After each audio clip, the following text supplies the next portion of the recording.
Hello dear chess lovers and chess experts. The 10th day of the Linares Super Tournament was full of fighting and unpredictable. It's enough to say that Wang Yu and Timur Rajabov, who were tied for the last place until today, had their first wins. And in the other games of the round, battle went full on. With only 4 rounds remaining, Alexander Grishuk is still leading with 6.5 out of 10 points, a full point ahead of the closest so-to-say chaser. The game of the leader Alexander Grishuk versus Vasily Ivanchuk was very nervous and pressure-filled. In the main variation of the Russian game, White used quite an interesting novelty. G4, which was already checked in practice in the game Yakovenko against Friedman during the Dresden Olympiad in 2008. The animated battle of the pieces in the later followed mutual zeitnot. The evaluation of the position was flip-flopping between the sides. When the time control was passed, we saw that the position was almost equal, and to the pleasure of most fans of the two sides, the opponents agreed to a draw. The main surprise of the day was the win of the Chinese Grandmaster Wang Yu against one of the favorites of the tournament, Magnus Carlsen. In the well-known variation of the Slavic defense, White used an interesting novelty. Rook c2, planning the maneuver bishop c1, bishop b2, after which we saw an interesting and equal battle. The first critical moment happened on move 26, when Carlsen played rook e1 and got the answer queen h2 check, king f1, queen h1 check, king e2, queen takes g2 with a big advantage for black. During the opponent's zeitnot, he played somewhat lightly, didn't win in a single move, and gave him new chances.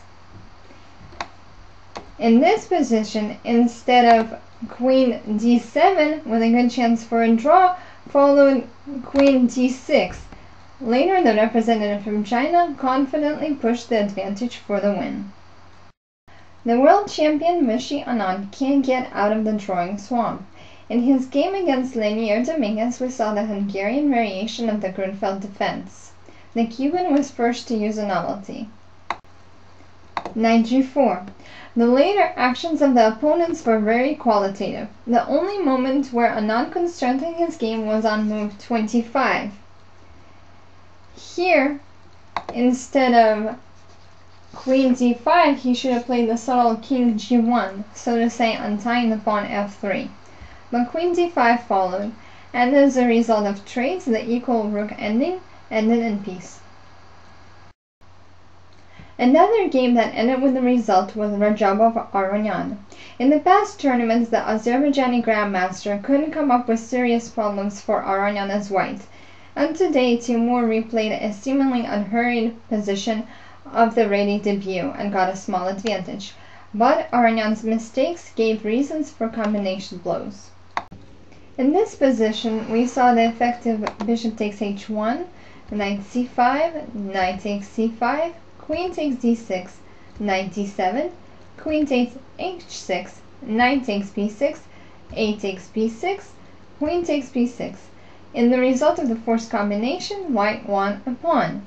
The Armenian Grandmaster didn't use all of his chances for defense. For example, and in move 30, instead of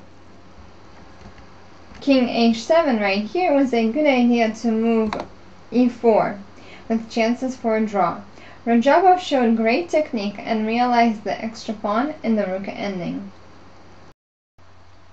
After the 10th round, the participants are as follows. Grishuk has 6.5 points. Ivanchuk has 5.5 points. Anand, Aronian, and Carlsen each have 5 points. Rajabov and Wang Yu each have 4.5 points. Dominguez has 4 points. Sergei Shipov, Vasily Lebedev, Alexander Sayapin, and Ildar Ganayev worked for you during this round. We'll be waiting for beautiful play at the end of the tournament. Thank you very much for your attention, and we'll see you soon again after the next round.